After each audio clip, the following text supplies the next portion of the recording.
Honorables députés et sénateurs, vous avez un rôle à jouer pour aider à corriger les excès du passé. Vous les collègues de Grand Kivu, quittez les groupes armés, je vais le dire.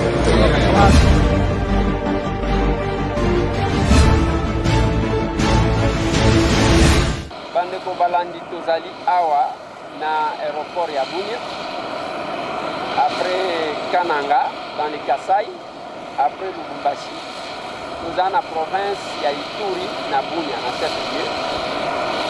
Toyaki pona nini biso en tant que député, semaine où l'honorable Mbosso, président de l'Assemblée nationale, alobi na biso que il faut toka rapport ya commission défense et sécurité en rapport avec l'état des sièges où va décréter il y a de cela 4 mois.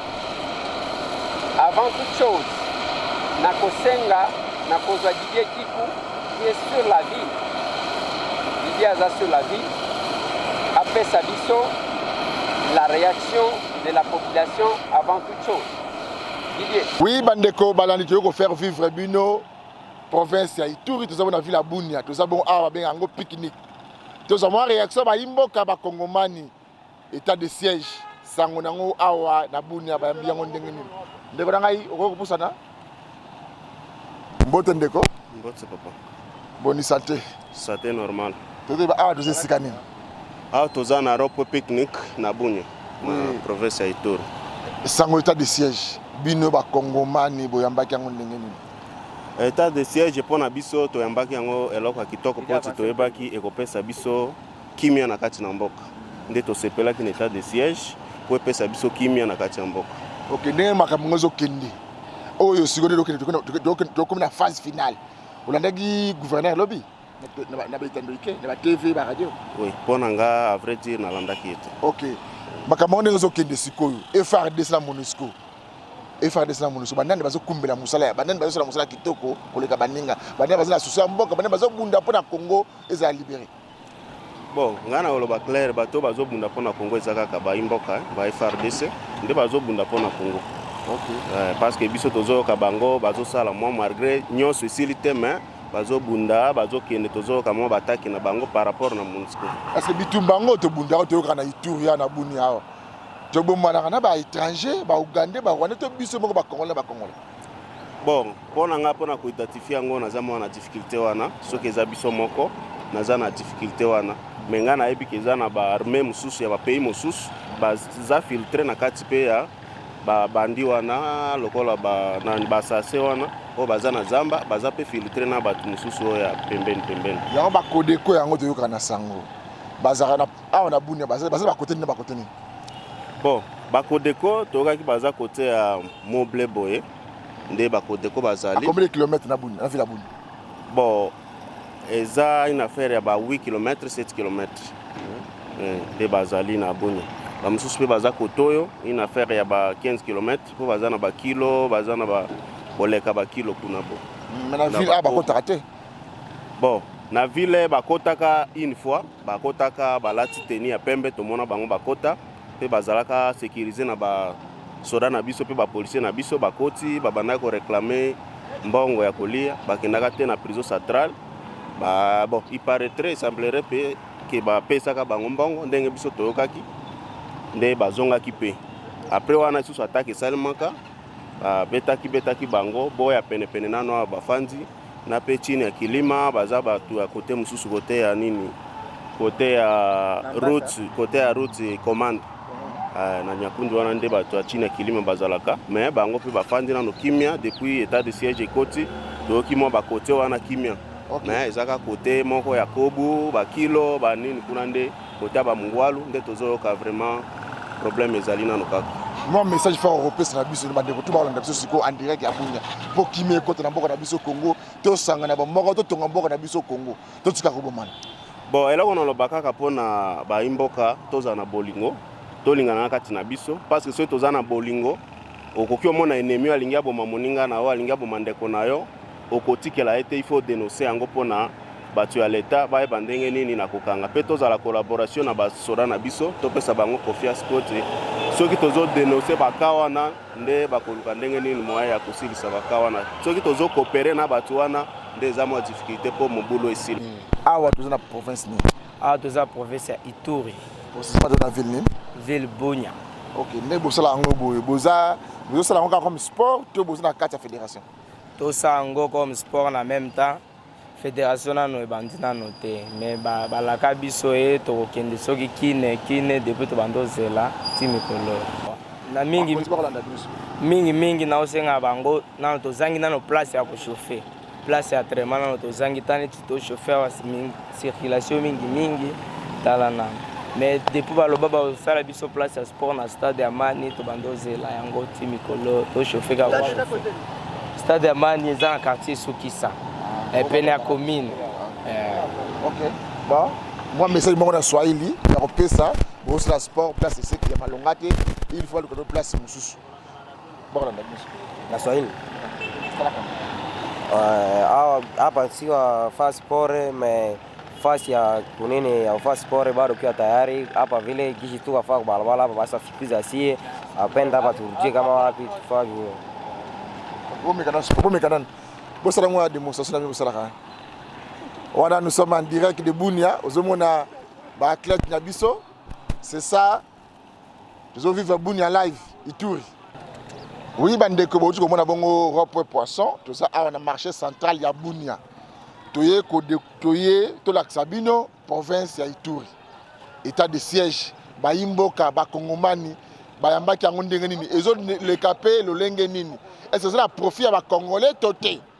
Makambo eli awande yango wana parce que mingi bakangami kaka na el moko ba journaliste nyoso mikolo ya Congo ezaka au Katanga Lubumbashi place misolo ezali Kolwezi place bazo corrompre ba député ba ministre na ba journaliste na biso to yede en état de siège zone rouge mbote ndeko toza wapi ndeko bon toza na marché central awa na monument ya Mbisi awa bon biso to sepeli pe na musala ba maire de la ville na bangona chef du marché bado organiser pe salon malamu bado sala pe biso musala ya nini ya toilette pe na marché ezo meka kopesa bien ba lembate na biso ba meka ka ko nini ko bana musala wana po epesa elongia malamu musala na bango ezo mona na biso tozoka sima na bango la population en général biso tozo soutenir bango pe batika biso te ba soutenir biso na ba sécurité muke we ezali nawe ya zando nawe ezali banda po tozo vivre kaka pe mabe kaka tozo la mkwana tongo musala pe ezate ba meka kotikela biso nano ta ya malamu ba organiser pe musala mususu po na ba jeune batika biso te. Est-ce que ngana baboui par rapport à l'état de siège au mokonzamboka décréta qui pour la province na Ituri yo attaqué au vivara awa Iturien. Vous êtes satisfait tout?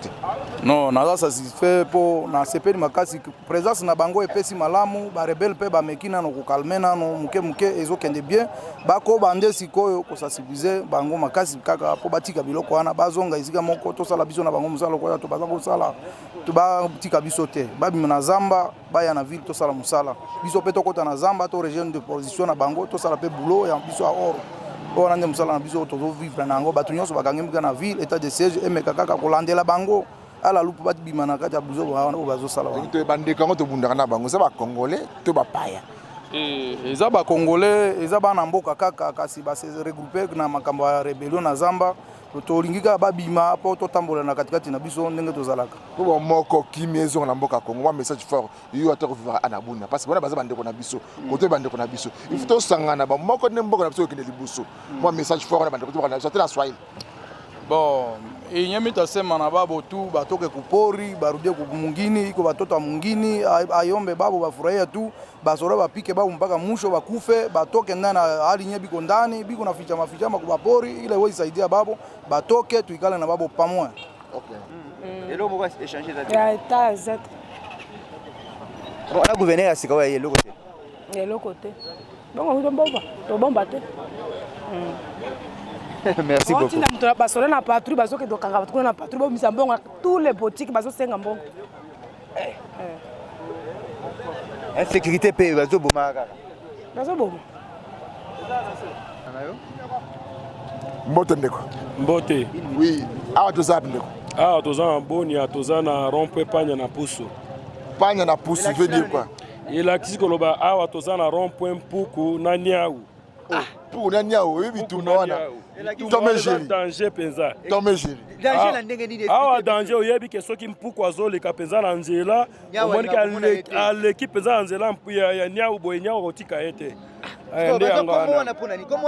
tozwa kombo wana mpona basysteme ezolekaka na jugu wana ezosepelisa biso te jugu soki otali kobima awa soki ozokoma territoire ya jugu eza mwa 20-25 km oleki okomi mpenza zone rouge mpenza ezosepelisa biso te ya bamilisi ya bakodeko yango eza bandeko bapaya to eza bana mboka Congo yango wana moye to explike eza te soki ozomona mpuku soki ozomona bankodeko tozobenga yango bampuku wana moye to explike eza te soki eza bana mboka to bana esika nini tozokomprendre te moye bo détecte bango mpenza eza te tozoyoka mpenza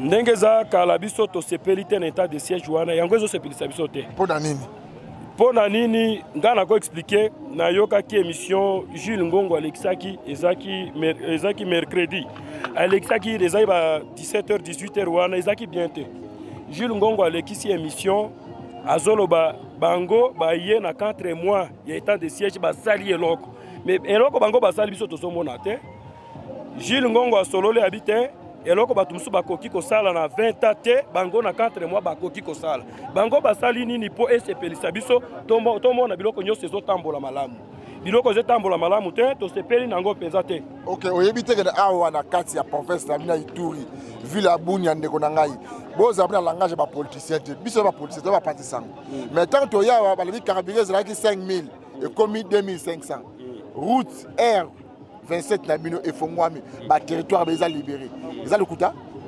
route bango bazolobaki bafongoli route mais omoni bafongoli route toza bataximen baza awa bazotambola bomoni ndenge nini route kuna est-ce que eza polele bazotambola mais route ozosepela yango mpenza te bafongoli route mais oye kokutaki bafongoli bato yango bazofongola bakimi bakomi susu na nzela mosusu yango ezosalisa biso te bafongola route bafongola na musika esika nyonso toza na mposa bavillage na biso ezala mpenza polele route kaka te na village nyonso ezala polele totambola tozala mwa kimia circulation ezala esika nyonso nde mposa na biso mpo kimia ekota na province na biso ya Ituri kimia ekota na Bunia kimia ekota na province ya Ituri yo oza natif ya awa non naza natif ya awa mpenza qu'est-ce qui se passe réellement eloko ezoleka awa biso tozocomprendre te eloko biso tozosepela nango état de siège pour moi ça n'apporte rien.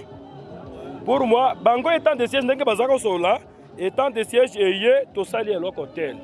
Est-ce que bango baza armé musala na bango na armé ezali nini? Ezali kokenge la population to kotia kimia kati ya mboka to ndenge nini? Biso toza na posa soki étant de siège ekoti. Ezala lokola bango bazo gérer. Ba gérer biso lokola ba soda, na ba gérer biso lokola ba population. Bango baza basoda bapesa biso kimia to mona biloko nyonso ezosirkule na mboka na biso kati na kimia eloko nyonso me maladi eumela eyaka babanda kotiza malema non ndeko na ngai est-ce que eloko oyo bango bakuti yango ti ifi bayeba bakende na diagnostic bayeba réellement ezalaki nini mpo bakota na action mbala moko oyoki lisolo phase finale te barégiment blende oyo yawa omoni yango te biso biloko tomoni ata soki tomona kango bango baye badécrétaki étant de siège pendant 1 mois total la biloko bakosala baye 1 mois basali me tomoni biloko moko te baye basali tomoni biloko moko te yango lelo tozoleka soki 4 mois 5 mois mais eloko ata malonga tozomona eza te mwa message fort po ete mboka na biso kende liboso province na biso kende liboso tosanga na biso nyonso ngai mpo tosangana mpenza na biloko tozala bomoko ngai naza na posa armée soki eza armée basala musala na bango armée batika état de siège elongwa batika état de siège po yango eza na importance mpo na biso te gouverneur na biso azonga tosala po nga na moni lokola gouverneur azaki awa eza kutu malamu na ndenge état de siège eye nde kobebisa makambo au moins état de siège ebima elongwa na gouverneur na biso azonga makambo eleka merci ouais Jackson Ndeko mbote ndeko na ngai mbote ndeko bonjour boni ndeko na ngai malam oui par rapport à état de siège ya mboka na biso ya province na biso ya Ituri toza bongo précisément na Bunia awa na moni awa botie rond point Puku et donc Puku na Niao Tom et Jerry otaka dessin numéro te wona zaka ba terme mais za teke na sasa mabeza ngo terme izaka avant dans l'état de chez ezala izaka griffe izaka teke za polémique za ngo ka griffe iza kilia na taximen toki umoni nani dar kilia Hollandi izaka ko panya nan pousse ka kilia na Hollanda nin pousse iza teke izaka polémique moko boyo ka cha état de chez za bongo réaction na yo état de siège na province Ituri yo tambola ndenge réaction na ngeza bon ba konzi mboko ya likolo bazana posa ya kimia même bitumba oyo ezala ngo politiser eloko nyonso bosala bato tu bazala posa aoke bitumba aozana ba ordre mosusu ozomona nje eloko oyo il faut watala ngo likolo eza bala likolo sauf que de bitumba ça va ordre pas nani eza bala likolo to bala likolo il faut bala likolo makambo eza politique eza makambo bakonzi mosusu bazana posa ya kimekota ba mosusu bazotia makele baotia mobu donc tolobake bapoliticien baza impliqué na makambo ezoleka ezali bongo mpo kasi atokaki gouverneur lobi na message na ye alobi ete azali kobenga mingimingi bapoliticien bayebana déjà kolongwa ndenge mpe président assemblée nationale alobaki ayebisi bapoliticien bolongwa na kati ya bagroupe armé mais sikoyo na kolanda ndenge ozoloba seke ezali na bagénéraux bazali impliqué na bamakambo oyo batangi kombo ya motu te eyebani bongo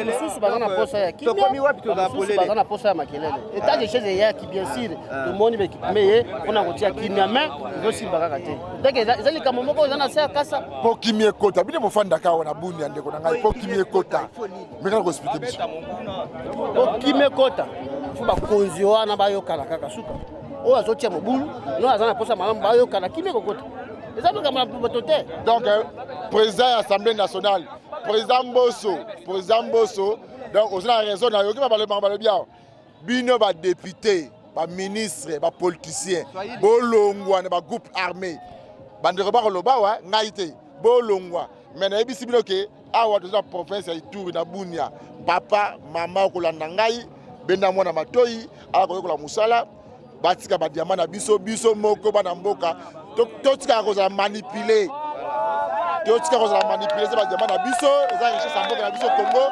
biso peut bénéficier nango biso moko tokotika jamais ko za manipuler dans la génération sacrifiée te jambo oui jambo sana impression yako par rapport à état de siège hapa Bunia bon mimi nafurahi sana à travers njia yetu malgré banasema état de siège haifai kitu mais si ba taximen ya 13e brigade tunafurahi sana kwa ajili ya bakubwa wanapima utia security kidogo tukatembea hata je quand même tukatembea mzuri kuna manjia iko déjà ouverte njia tukapita tunapitaka tu hayo kama ke depuis tukapita mbele malgré sasa problème ile sumba kidogo yote maneno haya simamika sana barabara tukapita mais na insécurité kidogo mais ya mzuri mimi nilipenda si à travers si ba taximene mimi sitaongea kwa ajili ya politike nitaongea kwa ajili ya si ba taximene tukapima teseka kidogo si kidogo tunaletana ba soda kunjia mais unaona soda kati yeye unauza moto yako a nouveau soda wapenda ke anje manipule wewe umpatie franga urumolete $10 $5 $5 tracasserie njo hii eske moto eske bakuba njo hiyo loanye balikuba njo banatia ke bataximen makuiza moto aleta soda yeye una document atapatia mie oyo nga koloba bakonzi wana bakubwa ile bana ya fasi nye bakodeko iko si baende bapike babo ula kusumbua kicho watu mule bana ya base yabo mzuri kwa nini bambrie watu kupika tu ya shindikana depuis quelques jours nasumbuia bana nasema brigade ya GR garde républicaine de Kwapa impression kwa baende fanyo kazi kule donc hapa pole inakalaka hapa solution iko solution kunjia RMV7 Mungwalu RMV7 wana banasema RMV7 iko ouverte haiko tellement ouverte faut ça la vérité asa RMV7 wana bato baza kuna bakodeko wana eza bana mboka eza ba congolais ba ugandais ba rwandais tout ça biso moko bana mboka nde yo sala ke mboka na biso kufa eza biso moko kaka bakonzi basangisa biso eza makambo ya clair na bakonzi bazobomisa biso bakonzi babomisa biso message yako par rapport à état de siège Message yangu kusema hivi, unaona sasa mimi kumwema baere ngine tulikuwa pitaka tukunatembea na bangombe kunjia mema siku hizo kwake tena tunateseka sana, tunapasha tia ngombe kumutugari, ngombe ingine na kufa ilikuwa ya kufuga haina maana.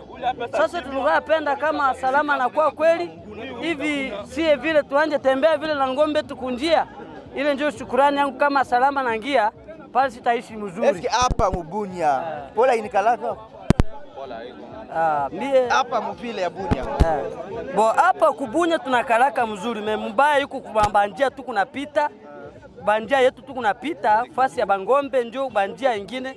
Sasa kumungwali tulikuwa nenda na ngombe banjia ingine ishakafungiwa mwaya kupita tena ngombe pano napita na ngombe bana kukata shingo. Message kani kuna yo na baole bote beko monde banasema aka hii ni kalaka zone rouge.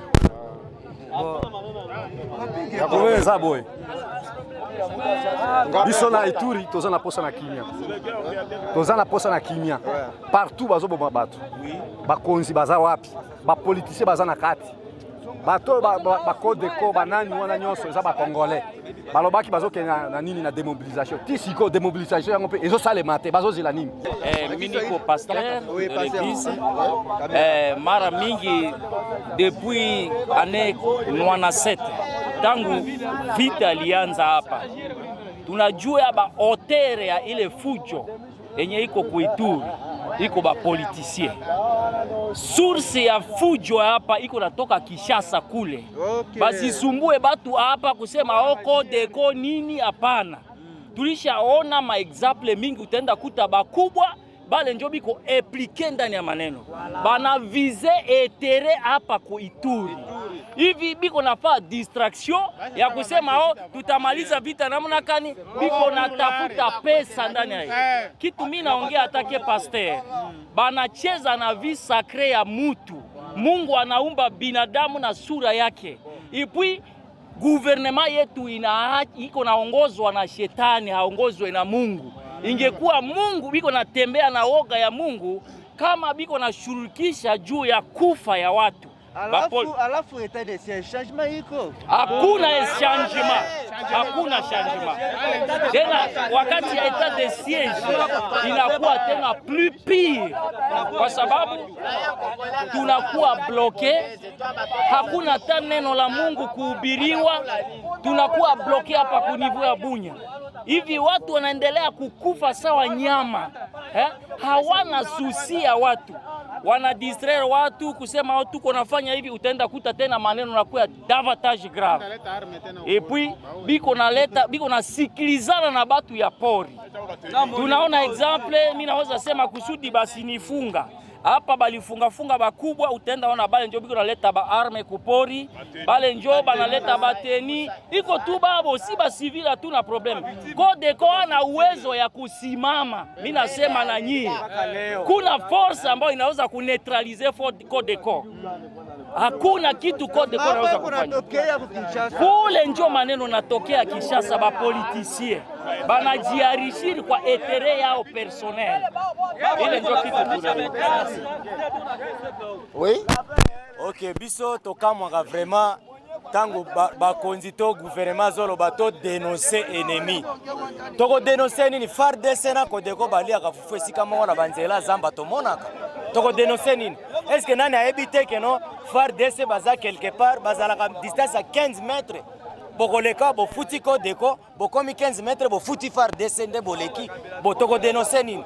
Et puis c'est impossible na ajo nazana ngo par exemple ngai mwana ya 2 ans to ya 6 ans to bundana e Kodeko aza mwana mukeli boso FARDC mais bitumbezo si la tête lelo tozo comprendre te alors to ebi complicité nyonso ezo le kawana ozomona po biso to kufa ya bieza ka gouvernement autorisé ndenge ba jeune balobaki biso ba jeune bo autorisé biso to bundana batu wana bomona soki ko sala 1 mois bino mo population biso mo ça prendre la charge. OK biso mo population to se prendre la charge tobunda na bango ekosala 1 mois te bitumba wana esili. Population gouvernement de bino ba moyen bino kosila na bango. Soki gouvernement pesi biso ba moyen atelemi biso totelema liboso gouvernement sima eza 2 semaines bitumba wana esila. FARDC na MONUSCO ba sala musala na bango yo po na bino na bunya FARDC na MONUSCO bana ba sala musala. MONUSCO aza international est-ce que MONUSCO nano aza complice MONUSCO nde azobomisa biso tosengi nano MONUSCO abima bakende po MONUSCO aza na moyen nyonso me aza na plus ya veta awa na kati ya Ituri bitumba ezosila te na Congo koloba te ke Kodeko aza ndeko na ngai Kodeko aza ndeko na ngai te Kodeko azoboma ngai akozaka ndeko na ngai ndenge nini Kodeko aza monguna babeta Kodeko hélicoptère ezali awa eloko nyonso ezali awa na Congo babeta bango suka na ngai wana babeta Kodeko babeta na Sangomba babeta bato nyonso awa toso lembi bazokata biso moko nyonso kokata biso kokata tosili tosenga nini merci bandeko balandi bouti kolanda biso na bokebi nyonso totambolaki mpona kimia mpona province na biso ya Ituri toza en direct ya Bunia awa boyoki bajane garçon bana basi bamama bana biso bikende balobi bamisusu basengi bango moko bajene base prendre en charge ndenge muza alobaka basila na bakodeko bamisusu balobi complicité ya bayimboka bana politique ya Ituri badepute baministre bokolanda ngai bino bana Ituri boza complice ya bandeko na bakufaka bino bobongaka donc bandeko bazokufa bino bozotoka baimmeuble bandeko bazokufa bino bozobala bozo bandako boza complice na MONUSCO pe complice bandeko basengi boye po guerre esila bakongolais batiki kokufa Kinshasa bapoliticien boyoka donc président Mboso président assemblée nationale balobaka na bino assemblée bino bapoliticien bobima na bagroupe armé président assemblée nationale na raison touti awa ata na Bunia en direct ya province ya Ituri boyoki makambo ebimi awa abi bino na Kinshasa badepute boyoki makambo ezoleka bandeko bazokufa ce n'est pas normal totambola boye te tozokende tina fin photo yeba nani aza moyini ya congolais est-ce que ça ougandais rwandais to congolais ye moko boyoki makambo ebimi awa depuis état de siège ya makambo ezalaki ebele d'abord na ville ya Bunia mais esali que gouverneur militaire na équipe na mobimba se metaki au travail pour d'abord dégager toute l'insécurité qui était tout autour ya ville ya Bunia. C'est-à-dire to bandi nan kokanga ba bandi armés, ba coupeurs de routes, to bandi kokanga ba violeurs, ba voleurs mais armés na ville ya Bunia et belé mais lelo oyo ville ya Bunia za ko respirer. Ça c'est un. Gouverneur Luboya Tangwaye azaki na ba priorité na il faut ko fongola nzela o babengi RN27. Et ça parmi banzela o ezali l'intérêt national. Oyo mituka ya minene yaka pona ko ravitailler ville ya Bunia, Butembo, Tigoma, Kisangani. Alors pendant ce temps, ville nzela wana ezaki ya kokangama. Luboya na gouvernement na ye esali manso ba fongoli nzela wana. Mosusu ezalaki ba axe oyo babengi Bunia Kaseni kuna kotala Calvaire pona kokende ezalaki Calvaire soit il faut yeba kelelo nazokufa ou bien il faut avoir zwanzela aux testament okomi po oyebite soki okokoma. Alors aujourd'hui na moi lelo tozali na esengo koloba ete nzela wana lelo efongwama bato baza kokende mokolo na mokolo butu na moi ba député mingi bayaki awa bamonaki quel est le travail que gouverneur militaire a sali na équipe na mobimba. Tozwi nzela mosusu ya Bunia Komanda oyo ezalaki lisusu Calvaire chinya kilima oyo babengi FPIC akangaki nzela atumbaka mituka moto moko akomaka lisusu te. Ba politicien kutu balobaka ke territoire ya Irumu eza coupé na monde. Mais lelo oyo grâce à état de siège, grâce ya périficacité ya lieutenant général Luboya Kashama Johnny na équipe ne mobimba nzela wana eza ya kufongwama. Oyo bana mboka to interviewer mo lieutenant Gilles Soli na ba yimboka ba levi boye FARDC asa complice na ba kadeko ba leka place moko ba tata ba kodeko ba sololaka ba yebani mandeni guerre zo sila. Bon moni ngai na sepelaka koyoka likuta parce que biso toza na vérité.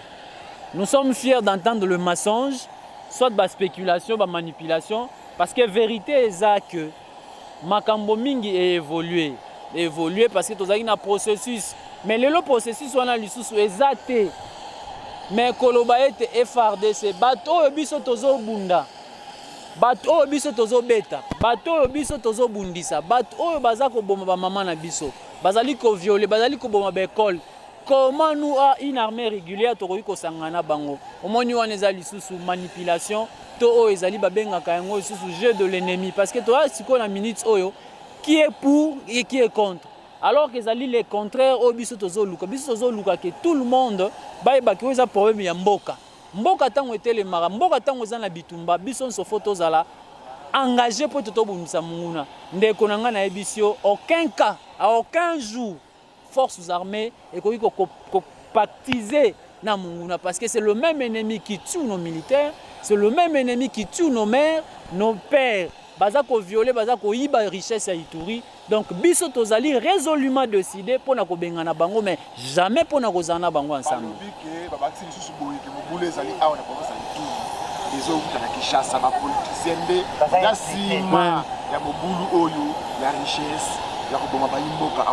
Moni biso toza politique tango mokonzi ya mboka atie état de siège parce qu'ayebaki que désordre ezali désordre eza à tous les niveaux na politique na économie désordre eza à tous les niveaux yango biso toye pona to recadrer mboka tozongisa mboka na place na yango na état de droit na premier article ya constitution état de droit nde omoni mokonzi ya mboka atia basoda bapolicier basala mosala pona recadrer restaurer autorité de l'état donc ndeti na yango soki eza bapolitique basala politique mais biso nanu topesa nanu kimia mais politique na bango etali biso te biso politique na biso c'est mettre la paix dans une approche globale et les politiciens eux-mêmes parce que leur vie politique en dépend de la sécurité. Voilà. Wana eza maloba ya population. Toye ko palper du doigt pour avoir les éléments capables de nous permettre d'intervenir objectivement, sans sentiment. D'intervenir à partir de Yabunia, tout ça na Congo. Dans le mandat national, ça donne ça. Tant que na Kasai, agitation et bimi lokola comme ça.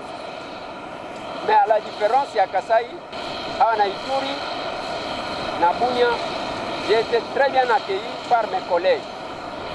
D'abord les collègues députés, l'honorable Raymond Tchenda, plutôt, les deux honorables sénateurs, le doyen Sibasima, qui nous a très bien reçus chez lui, et le sénateur Hiero. Bayambi Bisso très bien chaque fois qu'on était, voilà ce que nous pensons que c'est ça la politique. Les amas Kambouté, il y a créer jalousie n'importe où. C'est comme si, dès que Baye, Moutouazo Banga Sokini, Moutouaye, Aye Koza Poste et Amouningate. Toye Awa, Kinshasa Wana Tozali, d'effectuer des sondes, Moutuna Moutouazana Vision Aye, Moutuna Moutouazana Nenga Zomone la Makambo. Ezana Moutou, ceux qui vont voter Yaka Batami, Azozela, Manda Yesi, Landa na Bamatanga, Ndabana Koyeba que population Zalaki. Biso Toye na notre façon de faire les choses. Nous prenons le pouvoir de l'amour à la place de l'amour du pouvoir. Voilà pourquoi, mieux vaut, tango yo ozali korenye, tango yo zoluka ou impressionné bato na ba armée, na ba militaire, na ba policier bazo garder yo. Biso tozakuna na ba handicapé, biso tozakuna na ba orphelin. Bande konanga, je pense qu'on a tout intérêt quelque part là de comprendre que on ne vient pas faire la politique comme si quelqu'un faisait le théâtre. De ma formation, de par ma formation, Nalobagarabino que na la science politique, mes professeurs sont encore en vie, place Natanga Izali. Na koti koya jamais ko sala lokola théâtre, lokola nini, ba voter yo. Un député n'est pas un chef. Un député c'est un simple représentant. Si beaucoup changer Moutema, koye ba nini ni akoza. Koza aw. Nous sommes à Bunia. Vous voyez là, on a écrit. Et nous avons eu à entrer en contact, dommage que le gouverneur militaire, on ne l'a pas eu. Donc on m'a dit ensemble, il y a Zohouta Nanzela, il y a Goma, Biso de Zohouta.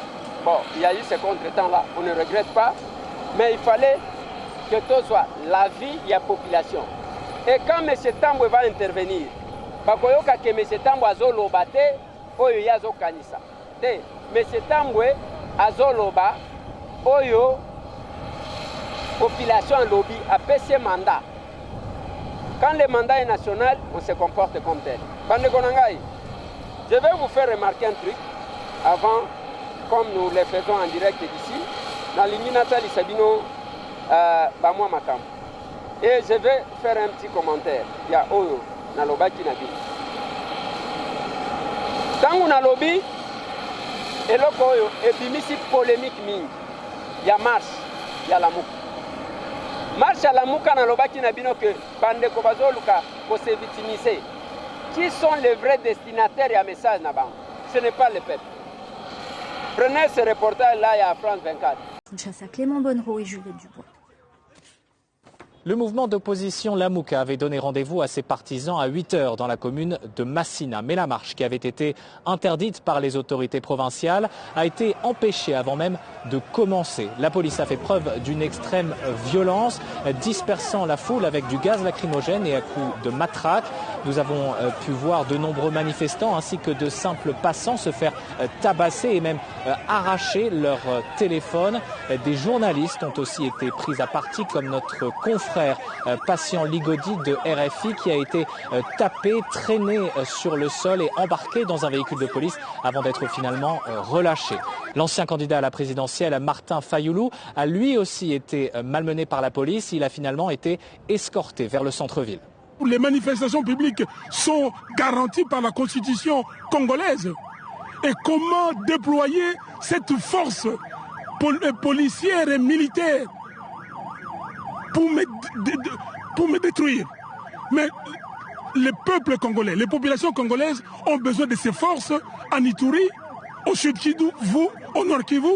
L'ONU, Reporters sans frontières ainsi que plusieurs ambassades ont condamné les violences subies par notre confrère. De son côté, le porte-parole du gouvernement, Patrick Mouyaya, a annoncé une enquête et promis que les auteurs des violences seraient sanctionnés. Pour rappel, la manifestation de ce mercredi avait pour but de dénoncer, je cite, la politisation de la Commission électorale nationale indépendante. Une partie de l'opposition déplore en effet les blocages en cours dans le processus de désignation de ces animateurs. Reportage wana France 24 yango ezotambola na bareseau na bango nyonso. Mosusu ezotambola bazopartage eza oyo ya Sonia Rolé.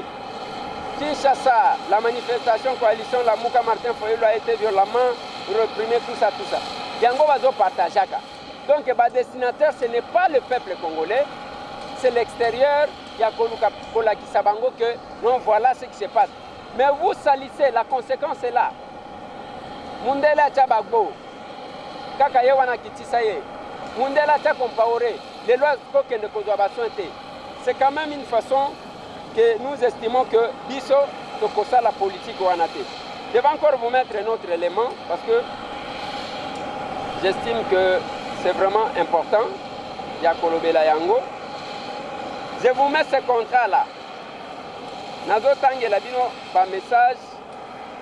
Oyo. Je pense que la régie, à moi c'est tout Manix, le bananga même langage. Aujourd'hui, on a un message à WhatsApp, DG Camille. Bonjour monsieur le DG. Urgent, je suis communicateur à la présidence de la République, ayant reçu une information très sensible contre vous. Pour en répondre, je m'en fiche. Je suis fatigué de ces histoires. De quoi on a du contrat à lié. Suivez la suite. Merci beaucoup, monsieur le DG. Je ne suis pas contre vous, mais je voulais savoir plus pour bien faire mon travail. Nous sommes de la même famille politique que vous. Nous ne cherchons pas l'argent, mais nous voudrions savoir à qui profitent tous ces contrats. Alors, un rapport sera transmis, merci. Wana Lobby, ces contrats, Boyo Kanga bien, ça c'est le DG de la GECAMI. Ces contrats sont des contrats du parti, virgule, de la famille, virgule, des conseillers, etc. Trop de recommandations. De Wana Lobby, c'est pour cela que je voulais qu'on se parle, monsieur le DG. Bande Konangai, Ça, c'est le DG de la GECAMI qui échange avec quelqu'un. Bon, le monsieur s'est dit communicateur de la présidence. Ngai na kota kananga présidence, c'était naza pe accrédité kuna te ni moi ni ma chaîne. Tangu bozo tanga message, quand le DG vous dit qu'il est fatigué, par contrat wana ezaya parti wa UDPS, Jean-Marc Kaboul, makambazolo banabino yango wana. Toki masolo ya bakare minier, toki makambu ya baramble, désordre comme ya kosakanate. Voilà le contrat qui est là. Je vais exploiter ce contrat petit à petit. Mais le DG dit ceci, ezaya ba conseiller, ezaya parti, ezaya famille, bande konangai. Je pense que, attends moi extrait Oyo, et comme est la chef de l'État. Monsieur le Président de la République, c'est un échange de quelqu'un qui s'est dit communicateur de la présidence. Mais de quoi on a comme la DG à GECAMI. Déjà GECAMI a lobby que ngana lembi nanga makamboyo. Na lembi makamboyo. Contrat wana ezaya parti, ezaya famille angonine. Voilà pourquoi on ne peut pas nous tolérer dans la présidence. Qui va aider le chef de l'État? Et nous, Tokolobani, Tokozong et Labino Bande Konanga, c'est quand même déplorable. Pendant que Batou, Bazol Kake, Tosala Moussala, on a remarqué Pep. Denge Tozolo Baboy. Ce soir même, Bakozo Babiloko, Bapes, Bakozo Mbongo, Bapesi Bapeti. Tinda 700, Topesa Bapeti wana baki paye. Bako banda kofini. Depuis que je suis rentré du Kasaï, maintenant c'est moi qui ai Kosakanate. Il y a même mes collègues qui ne me parlent pas. Mais je suis à Bounia, très bien reçu ici. À Bounia, à Nitoul. Moutou Akobanga Azate parce que Moutou Akowele la nayo circonscription. Ceux qui vont voter Azate. Mes servants se perdent. Félicitations à Bandego et à compagnie SGL. Oh, comme Kinshasa direct. Bounia Kinshasa, Kinshasa Bounia direct sans escale. Donc comme à Kinshasa, Tokobeta Masolo Mususu, Tokozongela Yango, tous les détails. Et là qu'on a Zobakisa Moko et Zanine. À la différence, il y a Kasaï, il y a déploré qui dit fait que Bandego na Kasaï bazo sala lisumu salate. Les gens attendent assistance, il y a programme alimentaire mondial. Il y en a qui pensent qu'il faut qu'on vende. Ah, tous en katia bitumba. Ah, bah, tous en katia état de siège, bangoya. Mais bah, tous en bilanga, biloko akolia ezo zangate. Ceux qui ont talibanda, ceux qui ont taliné zotonga, maman était. Bah, tout, quelle que soit l'insécurité, bah, tous kata bilanga. Bah, tous en bibouele. Nous devons, c'est le moment de travailler pour les Kasaï. Ceux qui boyo kelingate, nous allons regretter un jour. Comment est-il possible que Batou, Bazo vanda pona côté tandika, pona causer là, ceux qui oh, comme on a sa poakota pendant un temps, mais le reste, il y a possibilité que Bande Konangai, Batouba Sunga, Batouba Katabilang, Batouba produire. Mais nous restons là-bas tendre qu'à moi, ça qui est l'eau sur Yanine. T'as là avion, oh, union sur Monisco, Nengozo Monawan, Nathalie Sabinoti. Monisco, Batondi, qu'à moi, payote, oh, il y a Liboso Andolo, Bakomidon de Monisco. J'en ai vu ici. Il ne faut pas tout ça la nengwana. Tozana mabele. Totika makambo ya kopesa raison nzela ya kobimisa biloko te biloko d'abord ya kolia biso moko na bana na biso. Eza soni ya batu bazama linitri. Ici c'est plein de choses. Bala musi biso tongo. Na tongo toké pas honorable Pierrot pour nos petit déjeuner. Faut comment la table est garnie. Les gens produisent. Mbise zobima. Hein? Awa. Donc Tozana mai, Tozana nyonso. Pourquoi nous importons? Et on prend 20 millions de dollars. Bakeko somba nani mpiodi na nini na nani. Chenchar na nani na nani. Oyo nani Thompson. Bakeko somba on na Mibi. Mais c'est pas possible. C'est pas possible. 20 millions wana boko ça les locaux mon côté. Sans place à contreposer. Ceux qui ont lobby, il a quelle position? Je me battrai, je dirai au peuple ce que je pense, mais cause à la bien.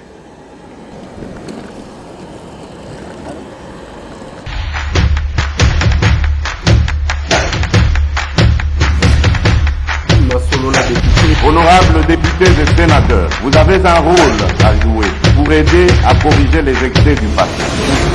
Vous les collègues du Grand Kivu, quittez les groupes armés, je vais le dire.